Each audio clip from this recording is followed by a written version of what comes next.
Evo nas na panelu Prošlost, sadašnjost i budućnost komunikacije u okviru 4.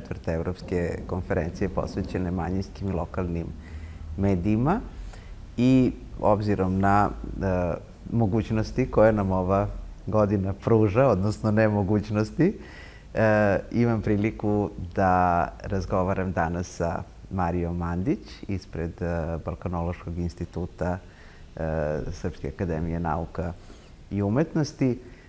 Dobrodošla, Marija, i molila bih te da nam se predstaviš i da zapravo ono šta Balkanološki institut radi i kakva istraživanja o manjinama u ovom regionu sprovodi. Hvala, Nataša, hvala na pozivu. Bolje vas našlo u jednom divnim sunčanom danu u Novom Sadu u kome nisam bila duže vreme i baš sam prilično oduševljena i svojim i dolaskom ovde i kako izgleda kulturni centar, a i vrlo mi se sviđa konferencija posvećena manjinskim i lokalnim medijima. Pa da se predstavim ukratko.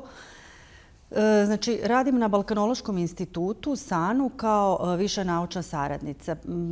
Radim u okviru jednog tima koji je već duže niz godina vodi Biljana Sikimić i naš tim je karakterističan po tome što smo u stvari svoja naučna istraživanja zasnivamo na terenskom istraživanju. Mi dosta idemo po terenu i istražujemo etničke i jezičke zajednice i naravno u velikom meri smo posvećeni istraživanju upravo i manjinskih zajednica u Srbiji, ali i u regionu.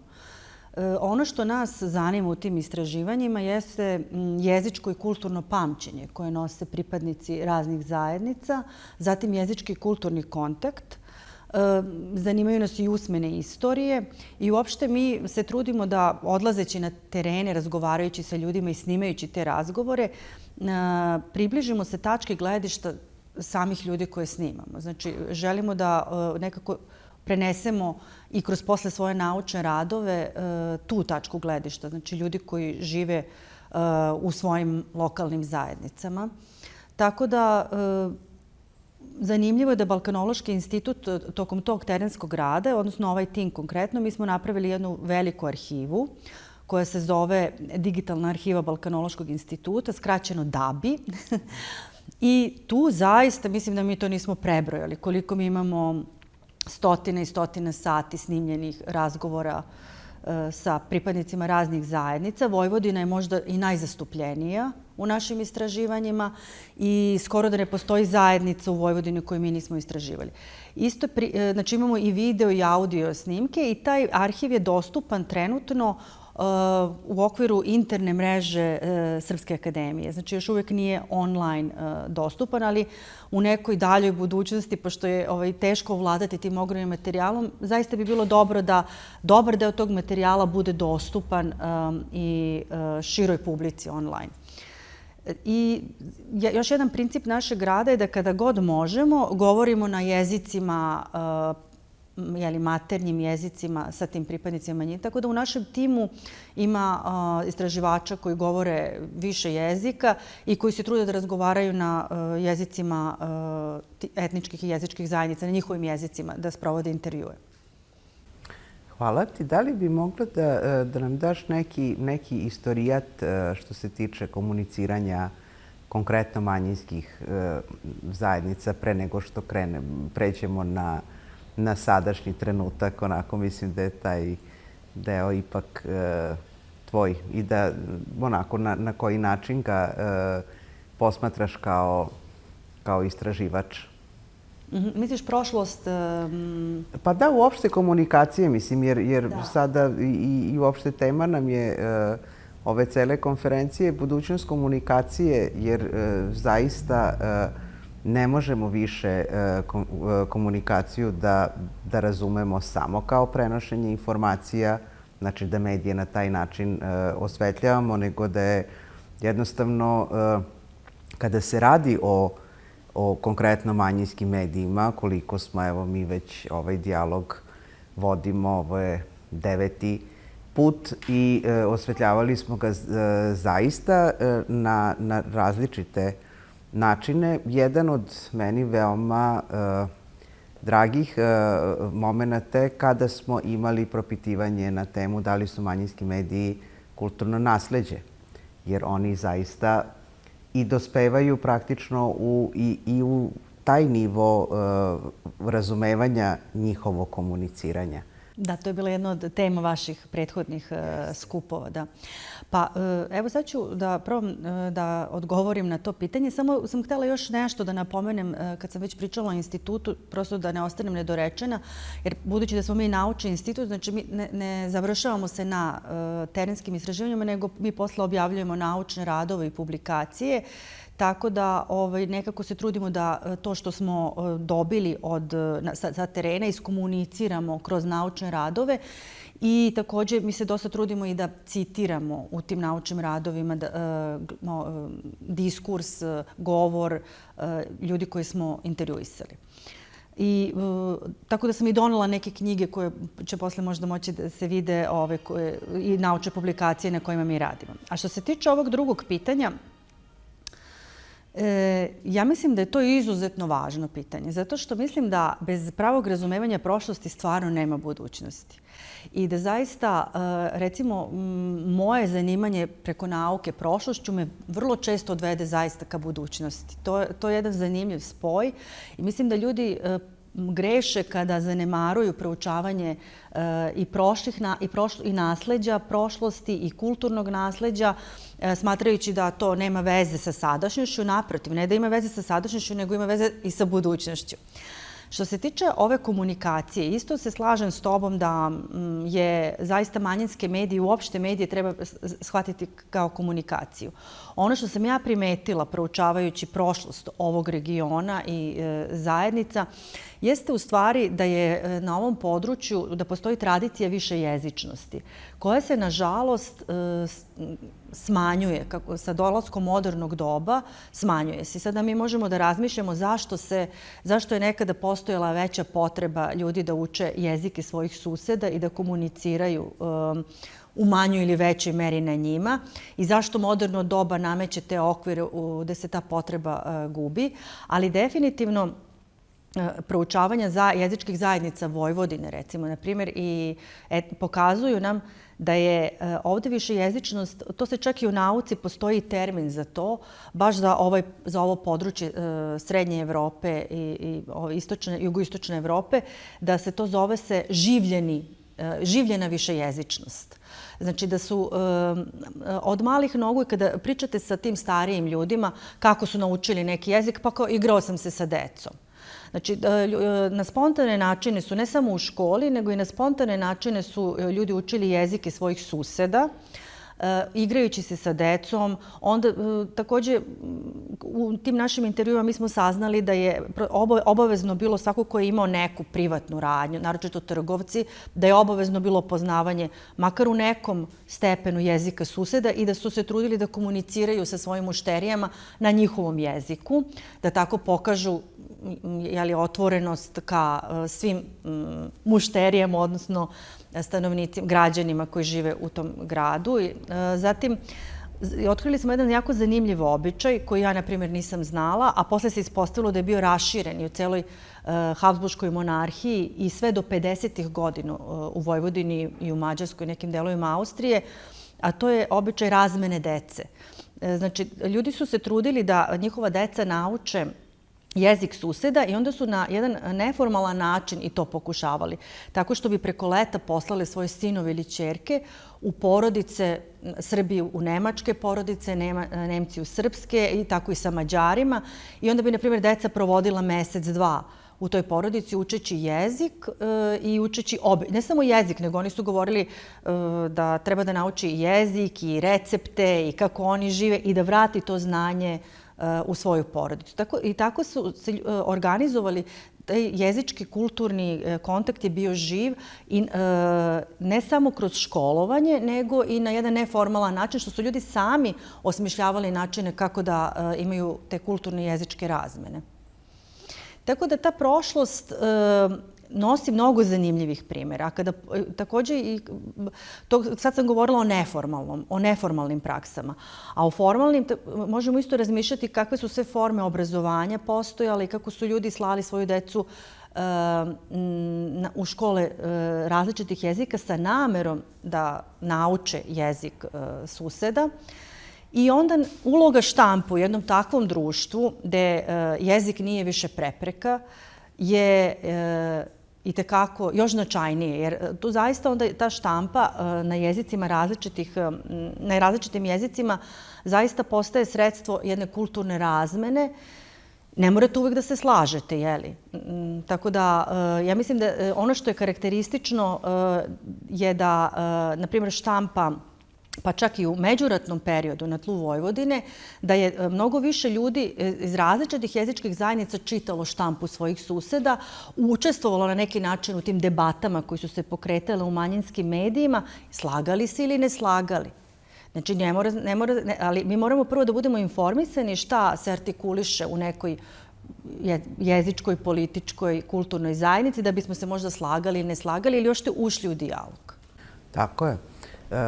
Ja bih sad prešla na sadašnji trenutak. Onako dobili smo jedan tvoj pogled komunikacije što se prošlosti tiče. Ono što, koliko se već bavimo ovom temom i što se tiče ponude koja je veoma velika, kada govorimo o Srbiji, u Evropi takođe.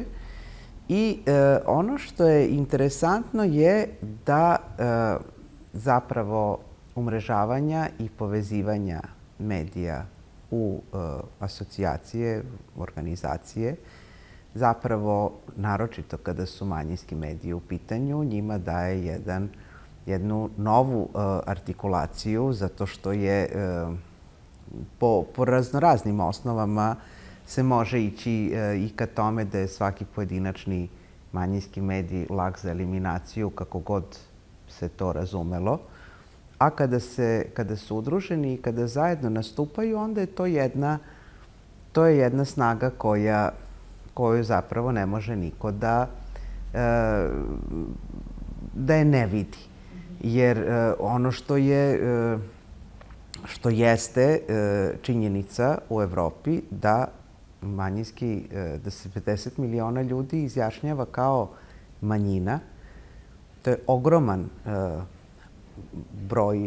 broj ljudi, to je jedna veoma ozbiljna država i imat ćemo prilike da čujemo u nastavku ovog panela i našeg sagovornika današnjeg, to će biti Laurent Vince iz FOENA, koji je zapravo uspeo, to je jedna izuzetna institucija koja je uspela da inicira Minority Safe Pack inicijativu, kojom se set pitanja vezanih za manjine drži na stolu.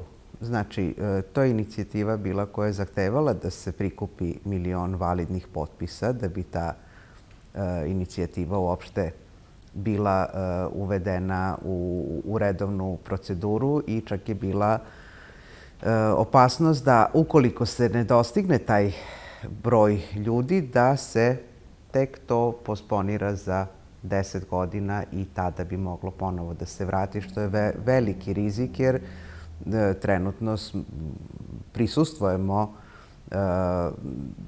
da je u gotovo svim društvima kada je o Evropi reč, znači da je desnica itekako jača i da može doći do ugroženosti i manjinskih prava i uopšte celog seta prava koja su stečena u svim prethodnim godinama rada.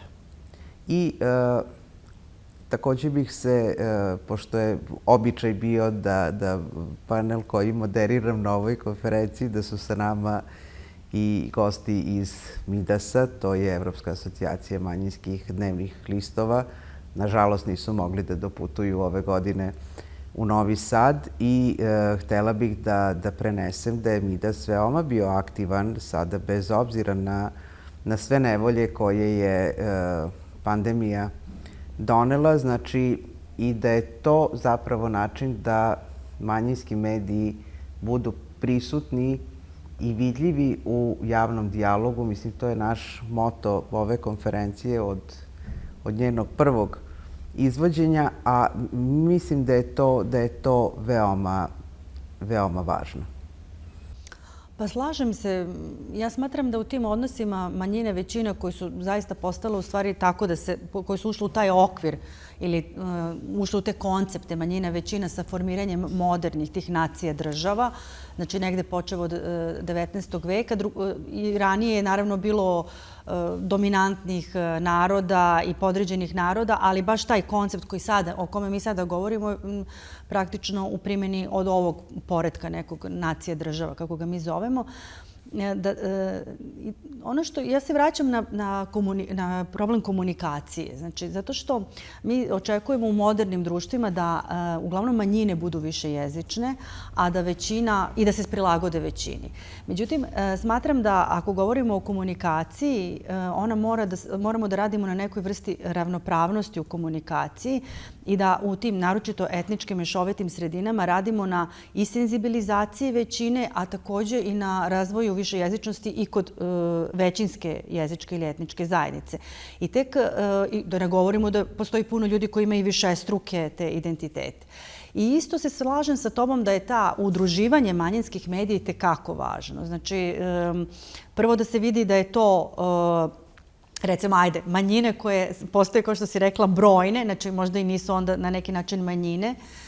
A s druge strane, mislim da je neki put ono što je problem s manjinama u tim savremenim državama je da se često postavlja pitanje lojalnosti i da ljudi imaju tu vrstu distance prema manjinama smatrajući da možda manjine nisu dovoljno lojalne državi. Međutim, ako bi se u toj, naročito u tom udruženju manjine koje pomenješ, videlo, eto mi živimo u Srbiji, da manjinski Srbi, recimo u Mađarskoj, imaju iste probleme ili vrlo slične probleme kao manjinski Mađari ili manjinski Hrvati u Srbiji, onda bi taj osjećaj ugroženosti, osjećaj da manjine bilo koga ugrožavaju, se smanjio. Ja sam konkretno proučavala dosta Srbe u Mađarskoj i shvatila sam koliko njima znači taj manjinski medij, Srpske narodne novine i koliko mediji na radio i tako dalje. Tako da mi je situacija Srba u Mađarskoj pomogla mnogo da shvatim položaj razmišljanja i status manjina u Srbiji. Tako da sva ta povezivanja, znači pored toga što dobijaju na političkoj težini, mislim da mogu da doprinesu i jednom kulturnom dijalogu u tim zemljama. Apsolutno.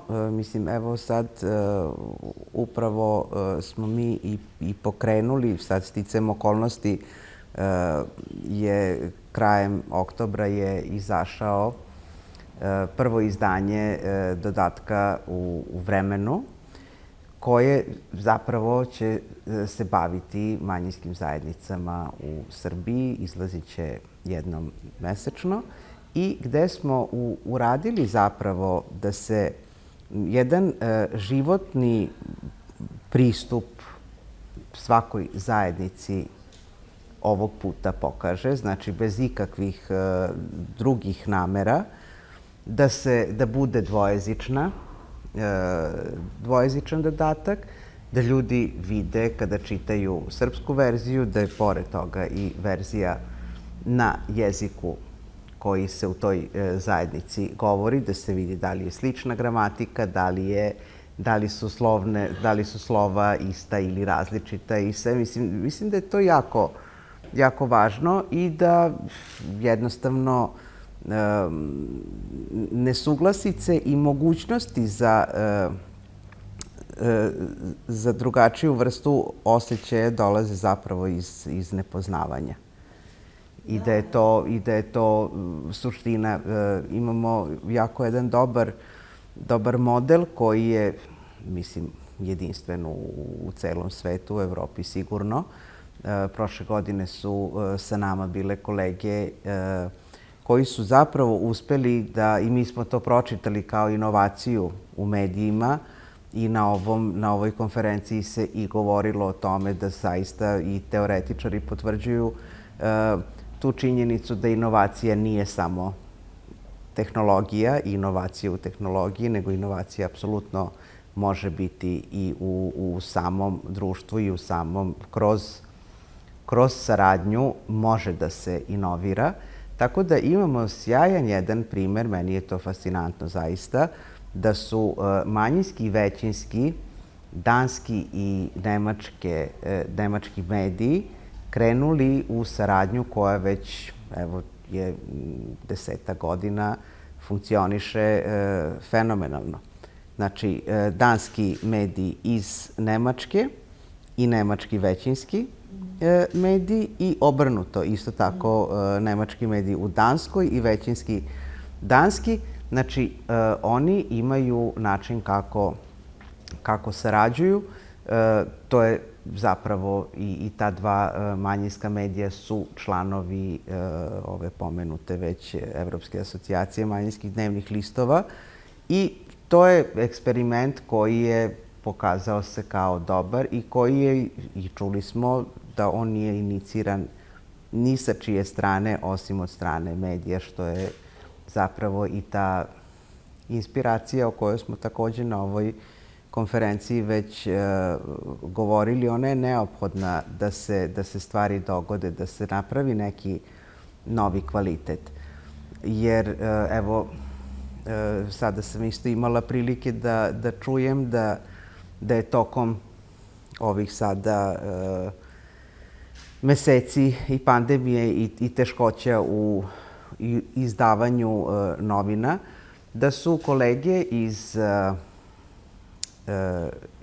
Španije, iz 3 manjinska medija, sa 3 manjinska jezika, znači baskijski, katalonski i samo da ovaj treći ne mogu da ga se nikad setim, galicijske novine, da su oni uveli da svake nedelje izlaze kolumne na sva 3 jezika u sve 3 novine. Tako da i na taj način zapravo podržavaju jedni drugi.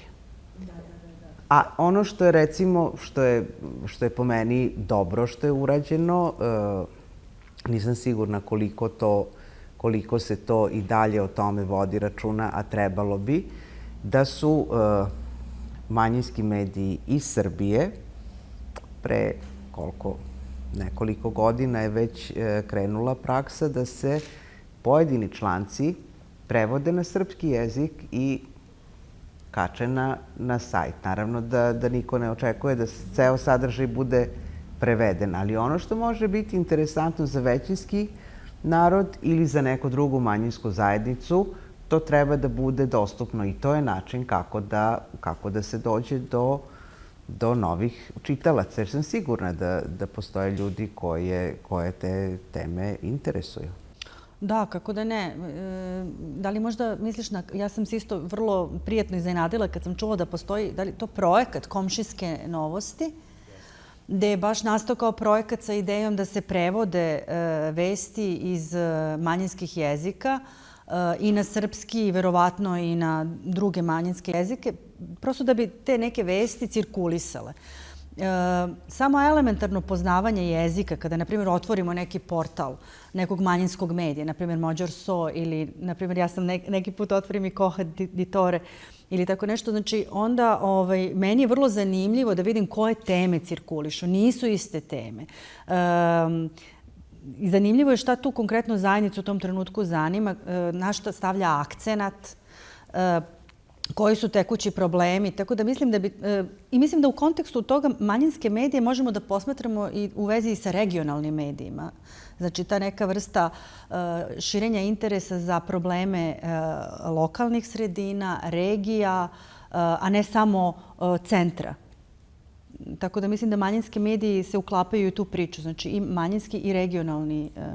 Oni su i samim ti su ili regionalni ili lokalni. Mislim, i to je sad onaj drugi, ona generalna priča podele na nacionalne i lokalne i regionalne, ko ima veći uticaj. Po meni, zaista već duže vreme bih rekla da nacionalni mediji zapravo nekako i gube. Jer to je, mislim, jedna stvar je posmatranje kroz marketing, kroz tu vrstu neke masovnosti koja se i dalje potencira. Ja apsolutno mislim da su lokalni, regionalni mediji zapravo ono gde se ljudi nalaze. A ono što uvek želim i kada god imam mogućnost da istaknem, što se manjinskih medija tiče, to mogu sa sigurnošću da kažem i što se tiče Srbije i što se tiče Evrope. Mislim, imam uvid u rad, mogu sa sigurnošću da kažem da je to pristojno medijsko okruženje i da ti mediji nikada neće zastupati i predstavljati manire žute štampe, što je, ja mislim, osnovni kvalitet ovih medija. Zaista. Pa da, baš je zanimljiva teza. U stvari, bilo bi zanimljivo da se sprovede istraživanje koji mediji na lokalu imaju veći uticaj, ali mislim da je podcenjena uloga koju u stvari imaju regionalni i manjinski mediji na oblikovanje javnog mnjenja. A onda se vratimo samo malo, ako mi dozvoliš, 3 rečenice, neću više, u prošlost. Kad sam govorila, medijska kultura je inače vrlo karakteristična, naročito za prostor Vojvodine i šireg ovog regiona. I ovde su mediji na jezicima raznih tih etničkih i jezičkih zajednica uvek bili razvijeni i imali su veliki uticaj na formiranje jezičke, kulturne, političke i kakve god svesti. Tako da mislim da to ima isto svoju tradiciju. Ćeš nam predstaviti međunarodni projekat u koji si uključena? Da, pa to je zanimljivo u stvari da naš region interesuje širu naučnu zajednicu. Ne znam da li smo toga svesni. Povremeno da, ali nekako ostaje to često samo na tom nekom manifestativnom planu, kao mi smo neobični, Vojvodina posebno, kao velika laboratorija gdje živi puno naroda i tako dalje. Međutim, to zaista jeste zanimljivo, pogotovo u kontekstu Evropske unije, koja pokušava da osmisli strategije kako da poveže mnoštvo različitih kultura, jezika u jednu ipak kakvu takvu zajednicu. Tako da Vojvodina, lekcije koje možemo da dobijemo iz Vojvodine, iz nekih srodnih regiona, kao na primjer Transilvanije i slično, su vrlo poučne, ne samo za naučnu zajednicu, nego za širu društvenu zajednicu. Tako da ovaj projekat je i nastao, to je projekat koji Balkanološki institut ima sa Univerzitetom u Oslu. Inicijativa je došla upravo iz Osla. I oni su smatrali da je vrlo zanimljivo napisati projekat koji se bavi proučavanjem više jezičnosti i transnacionalnosti. Akcenat je na Vojvodini i Transilvaniji. Odnosno, pokušati da se poveže prošlost, sadašnjost i budućnost, kao možda ovaj panel. Akcenat naših istraživanja je najviše na obrazovnim praksama. Znači, mi gledamo kakve su postojale formalne i neformalne obrazovne prakse i uopšte kako se razvijala višejezičnost u ovom delu sveta i pokušamo da povežemo sa aktualnim problemima koji su u Evropi trenutno. Koji se debate vode u Evropi, recimo o višejezičnosti sada, kako ona pokušava da reši politika Evropske unije, kako pokušava da se odnosi prema tome. I smatramo da te lekcije koje imamo iz Vojvodine, na primjer iz Transilvanije, iz prošlosti i sadašnjosti su značajne i za Evropsku uniju. Projekat se zove, samo da kažem, znači ispitivanje granica, istraživanje višejezičnosti i transnacionalnosti u jugoistočnoj Evropi, a učestvuju 4 istraživača. Stein Vervet, on je profesor iz Osla, zatim učestvuje postdoktorantkinja Mona Danel, ona je iz Mađarske, zatim Kristina Rac, ona je iz Vojvodine i ja. Hvala lepo, jako je zanimljivo. Nadam se da će, kad je predviđeno da bude kada se završava projekat, koliko će Pa trajati? još godinu dana, da. Još Pa godinu onda dana. taman sledeće godine ćemo imati, nadam se, za našu možemo, konferenciju da možemo jedno predstavljanje tog projekta da imamo i zvanično. Evo, ja bih sada da idemo još onako što se budućnosti zapravo tiče, komunikacije tiče, gde smo mi stigli. Da li smo napravili korake od 7 milja ili se nismo značajnije pomerili na nivou komunikacije? Imaju li odgovornost manjinske i većinske intelektualne elite kada se radi o promovisanju prisutnosti i vidljivosti manjinskih medija u javnom dijalogu? Pa, ja ne znam da li smo... Meni se u stvari čini da u nekom smislu nismo napravili korak napred, zato što mislim da je pitanje manjinskih medija, u stvari, u nekom smislu da, u nekom smislu ne. Korak, ne vidim problem, kao što sam pričala, mislim da je pitanje manjinskih medija povezano i sa razvojem i višejezičnosti. Znači, mora da se strateški radi na razvoju višejezičnosti, jer znamo da su za manjine ti manjinski jezici važan deo identiteta. I naravno da je dobro da se neke vesti prevode na srpski, jer je važno da se očuvaju manjinski jezici, a da bi oni imali zaista tu neku, da ne bi bili tako marginalni u društvu, moramo da radimo strateški na razvoju višejezičnosti u višejezičnim sredinama. Znači, to je onda pitanje obrazovanja i jedne strategije. Tako da mislim da u tom smislu nismo napredovali, nego smo možda čak malo u odnosu na prošlost nazadovali. A gde smo napredovali, ne znam, možda i ti možeš da mi kažeš šta misliš. Dosta se govorili u prethodnim diskusijama o ovim savremenim društvenim mrežama. Možda to pomaže u stvari, taj razvoj tehnologije i ta, da kažem, sve prisutnost te komunikacije pomaže malo razvoju komunikacije. Tu bi možda mogla da vidim neki prostor za napredak. Takođe, povezivanje raznih manjinskih medija u okviru Evropske asocijacije koji vam govori da vaši problemi nisu jedinstveni. Tu vidim napredak. Takođe, smatram da možda prostor za napredak vidim u tome da se problemi manjina postanu šire društveno relevantni. Ne samo relevantni za konkretnu manjinsku zajednicu, nego šire društveno relevantni. Znači, to je neki prostor za napredak. Pa ja sam otprilike sličnog mišljenja. Ono, recimo, što postoji razlika koja se sada može videti, recimo, kroz tu konkretnu asocijaciju. Znači, mediji koji su iz nominalno bogatijih i razvijenijih društava, sad da kažem konkretno Danska, znači imaju nemački mediji koji će od februara sledeće godine, 2021. godine, ići isključivo online. Znači oni su tako rešili, oni su pripremili svoje čitaoce, pripremili su redakciju, znači to je jedan proces koji je trajao nekoliko godina i odlučili su da idu samo tako. I prvo što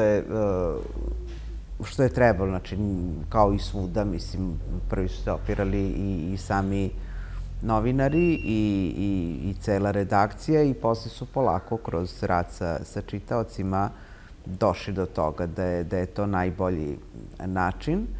E sad, sa druge strane, kada imamo primer poljskog medija iz Litvanije, sa kojim smo razgovarali na tu temu, kažu da, ok, vaše društvo je razvijeno i vi možete sa sigurnošću da plasirate svoj medij samo online. Recimo, i dalje u zemljama srednje i jugoistočne Evrope može dođe do toga da se ljudi jednostavno ne osjećaju sigurno, da se manjinske zajednice osjećaju manje sigurno i potencijalno ugroženo i da je zapravo štampani medij, koliko god mali broj primeraka bio, šansa da se sačuva ona građa, arhivska građa o toj zajednici. Tako da su tu i dalje, znači evo sada 2020. godine kada pričamo, znači dvojaki su aršini u samoj Evropi. Znači, postoji ta neophodnost zapravo zadržavanja štampanog izdanja i on na kraju krajeva i jeste arhivska građa jednog dana, je li tako? Da. I evo i da kroz razgovore, kroz prethodne panele, mislim, ljudi i dalje, bez obzira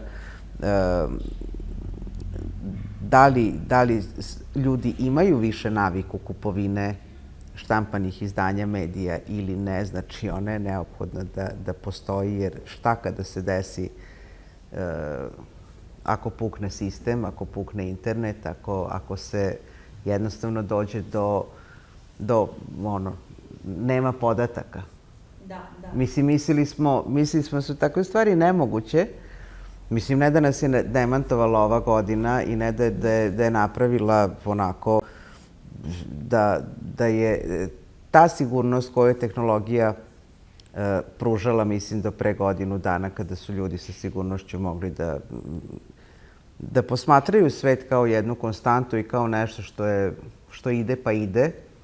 Dogodi se, eto, pandemija, pa se stvari zapravo izokrenu iz osnova.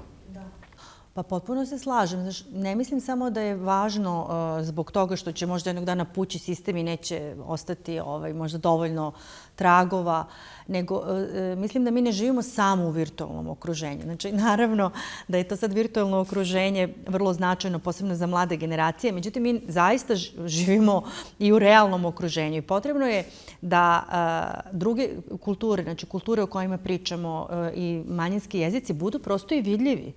Znači, ne samo u virtualnom prostoru, nego da možeš da vidiš i na kiosku za novine razne naslove, da možeš da vidiš i grafite, da možeš da vidiš i preko naziva, na primjer, ulica ili drugih nekih stvari. Potrebna je ta vidljivost. I recimo da se to u lingvistici postoji čak termin i ozbiljne studije, zove se jezički pejzaž.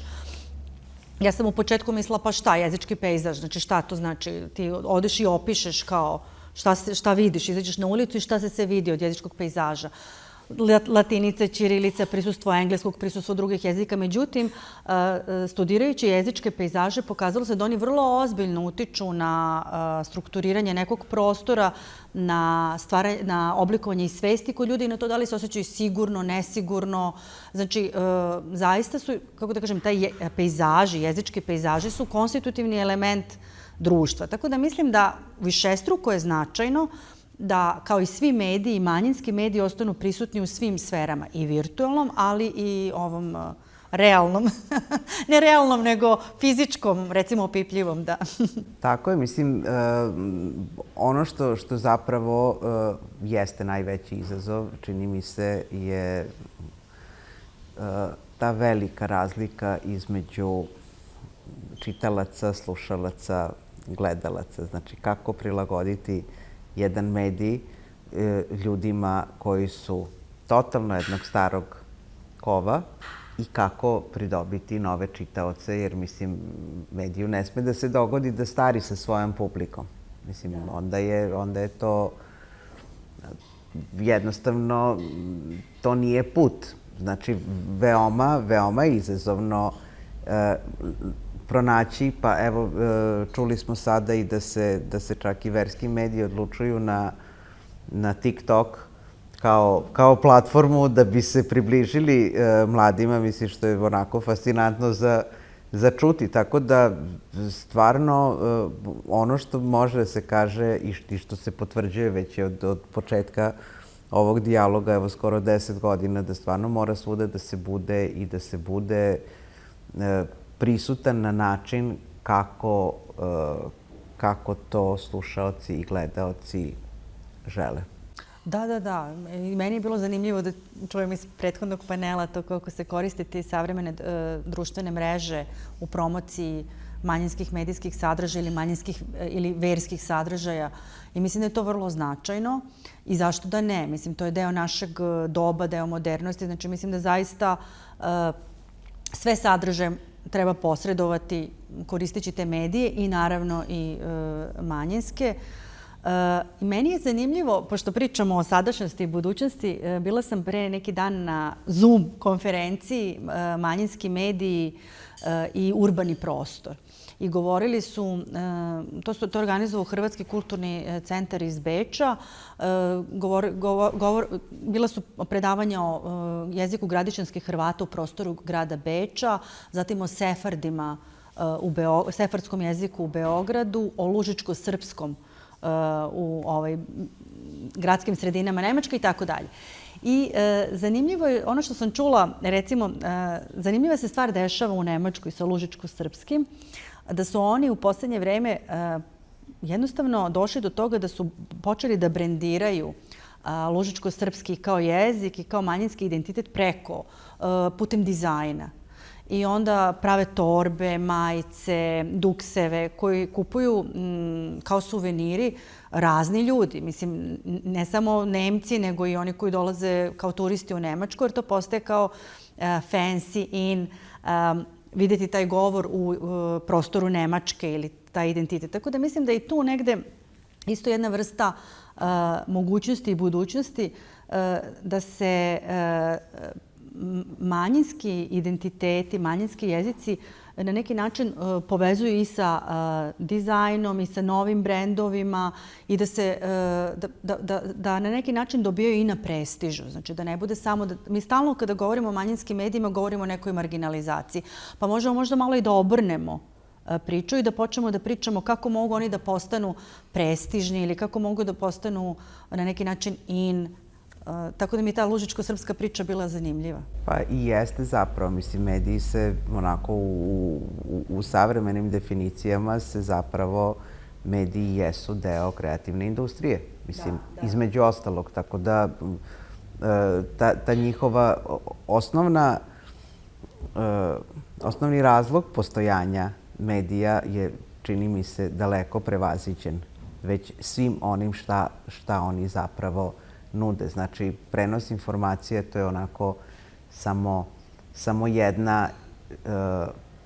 jedan nivo, a postoje mnogi nivoji zaista koji mediji treba da razumeju. Znači, gotovo svi o kojima se radi i to, evo, ja bih i zaključila ovaj naš razgovor na tu temu i postavke zapravo inspiracije kao nekog početnog stvaranja. Ona je nepredvidiva, ona je ta koja donosi novi kvalitet i voljela bih da ljudi koji kreiraju medije budu svesni toga i da se zaista njoj puste. Jer nema potrebe se sputavati u tome. Mislim, živimo jednu stvarnost koja možda bude jako ružna i jako napeta, a čini mi se da je mi sami stvaramo. Mislim, ona može da bude nadahnjujuća. Da. Mislim da nismo istražili dovoljno mogućnosti koje nam nudi. Kada govorimo o više kulturalnosti, često se u stvari fokusiramo na to kao na neki problem i kako da to ne bude problem ili kako ga uklopiti. A u stvari zaista može da bude izvor inspiracije i nadahnuća i kreativnosti. To se baš slaže. I mislim, evo, ne znam ni zašto u poslednje vreme često ponavljam rečenicu u čega smo zagledani, to raste. Mislim, život uvek nešto ima. Ako smo zagledani u nemanje, onda to nemanje raste. Ako se okrenemo i vidimo šta mi to imamo i šta mi možemo da uradimo, možemo mnogo toga. Pa, slažem se i isto smatram ono što se ti i ja isto slažemo. Mislim da u našoj sredini, s obzirom da smo društvo krize i da smo prolazili kroz brojne krize, mi smo navikli dosta da kritikujemo. I to je u redu, međutim, mislim da treba da se naučimo malo i da hvalimo. Moramo da, ako hoćemo da idemo napred, odnosno da ohrabrimo ljude da idu napred i da se opuste. Znači, mi moramo onda stalno da razmišljamo šta je dobro pored toga što razmišljamo šta je loše, šta treba kritikovati. Mislim da ta vrsta osvešćenosti treba također da postoji, da uvek pohvalimo dobru inicijativu ili jer nije lako napraviti dobar projekat, nije lako kada neka inicijativa zaživi. Ja mislim da i to treba da bude novinska vest, a ne samo skandali, kada se nešto loše desi. Mislim da dobar događaj, dobar projekat također treba da bude vest. Za mene bar jeste, ali ga retko srećem u novinama. Hvala ti, Marija, na ovom divnom razgovoru i to bi bilo to. Hvala tebi, Nataša, na pozivu. Uživala sam.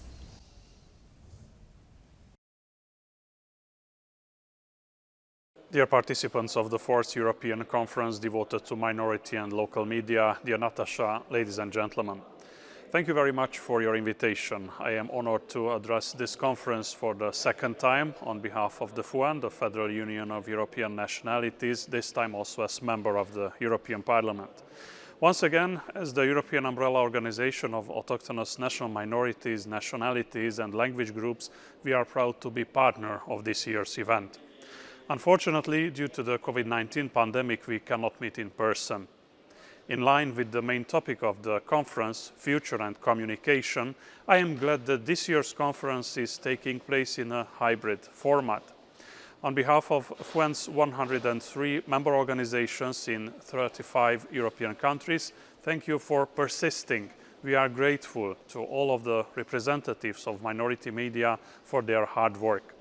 In 2017, when I addressed the first edition of your conference, I said that minority media organizations are essential in preserving the linguistic identity of our communities. That statement rings especially true today during the current pandemic era. To illustrate this point, let me share with you a shocking statistic. Together with the Minority Intergroup of the European Parliament, the FUAN conducted a survey called Do You Speak Corona? We examined minority language usage in 25 countries involving 43 minority groups. In 44.2% of the cases, key COVID-19 related information was unavailable in minority languages. The minority organizations' own channels and the minority press were the only available sources of news on COVID-19 in their mother tongue. This highlights the importance of minority media for our communities.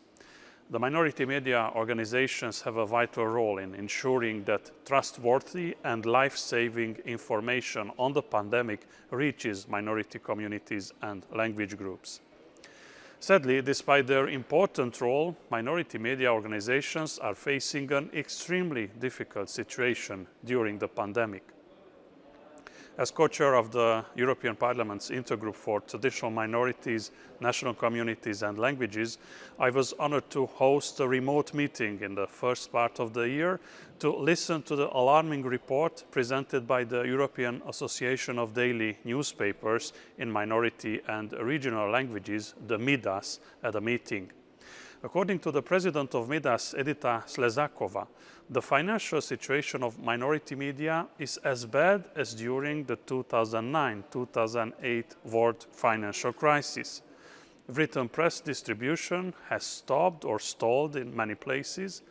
Advertising revenues have dropped significantly. Readers who have fallen on economic hardship are no longer able to subscribe. Yet, in spite of the difficulties, there are inspiring examples. Here in Vojvodina, the Magyar Szó team got involved in the government's digital solidarity project to share cultural content in minority languages. The Új Szó in Slovakia had to cancel its own events, but they organized for readers online home theater events and quarantine art shows. We need to show solidarity with the press. This is why 2 weeks ago, at the FUAN Assembly of Delegates held online due to the pandemic, we adopted a resolution on ensuring the protection and safeguarding of autochthonous national minorities and language communities and their cultural heritage in times of crisis, and on the provision of essential information in minority languages related to the pandemic. Article 6 of this resolution, especially this Article 6 of the resolution specifically calls upon the governments of Europe to uphold the financial support for national minorities and to increase it where this is necessary for protecting lives and for the conservation of cultural heritage, including through support for minority media and cultural institutions. Undoubtedly, there are good solutions in several states. Here I have to commend the Danish Parliament, which released 25 million euros to help media organizations, such as the Danish minority newspaper Flensborg Avis, based in Flensburg, Schleswig-Holstein, where also the FUEN is headquartered. In several states, the government supports the press by running COVID-19 measures information campaigns, including Romania. This represents a necessary flow of oxygen for the press. But we need to go further. Together with colleagues from the European Parliament, we have proposed that the European Commission creates an institutionalized channel via the organization of an annual EU Minority Media Stakeholder Forum. The EU institutions could learn from the best practice example of this event or the FUEN Media Forum organized in 2018 in cooperation with Midas. In the meantime, as the title of this panel suggests, the past, present and future of communication, we need to learn from the past to adapt and to adapt in our present to future times. Make no mistake, this pandemic is just one of many disruptive 21st century challenges that we need to overcome. In my view, the online sphere and social media will only increase in significance. At FUEN, we have taken on this challenge, moving our advocacy efforts from the offline more and more to the online sphere. In numbers, over the past year, we have published more than 250 press releases and over 300 social media posts in English, German, Turkish, Russian and Hungarian languages. As an organization, we adapt to the challenges, and just to give you some examples, we launched our Minority Monitor, an online platform where the groups can upload cases of instances of discrimination, minority rights breaches, and share of best practices. Our Build Yourself training program on organization and communication management was transformed from a physical stakeholder event into an online webinar. The Education Working Group will publish in December the results of an in-depth online survey on minority education with 54 minorities from 30 European countries participating. We count on your support in disseminating the findings. Dear participants, let me share with you some novelties regarding our most important advocacy project, the Minority SafePack initiative. Last year, the initiative secured the support of more than 1,100,000 EU citizens, thus making it the 5th successful citizens' initiative in the history of the EU. We designed a set of 9 legislative proposals to promote cultural and linguistic diversity. If adopted, this could create the foundations of an EU minority rights protection system. For example, from a media perspective, the Minority SafePack seeks to ensure that every EU citizen has access to culture and entertainment in their own language. In order to be successful and to have a policy decision based on our proposal, we constantly need the support of the media to keep the Minority SafePack initiative on the agenda of the EU institutions, the member states and the political elite. On the 15th of October, the Minority SafePack initiative got an overwhelmingly positive feedback in the public hearing organized in the European Parliament in the presence of the Vice President of the Commission, Vera Jourova. The vast majority of members urged the Commission to adopt a set of ambitious legal acts, with many stressing the importance of diversity, not only between member states but also within them. However, the story does not end here. On the 12th of December, we will have a plenary debate and the decision of the European Parliament that will be live streamed on this matter. The European Commission must respond to our legislative proposals by the 15th January. Therefore, we count on the support of minority media organizations to provide coverage of this historic progress for European minority rights. In closing, I want to assure you that in this difficult time for minority media, as I am myself a former journalist, you can count on me and you have my full solidarity. Thank you for your engagement and please keep up the good work. I'm convinced that with your adaptiveness and creativity, we will make it through this difficult time. FUAN stands with you, we know we can rely on you and you can count on our support. I wish to say to all participants, representatives of minority media, thank you, vielen Dank, hvala, ďakujem, ďakujem. Köszönöm.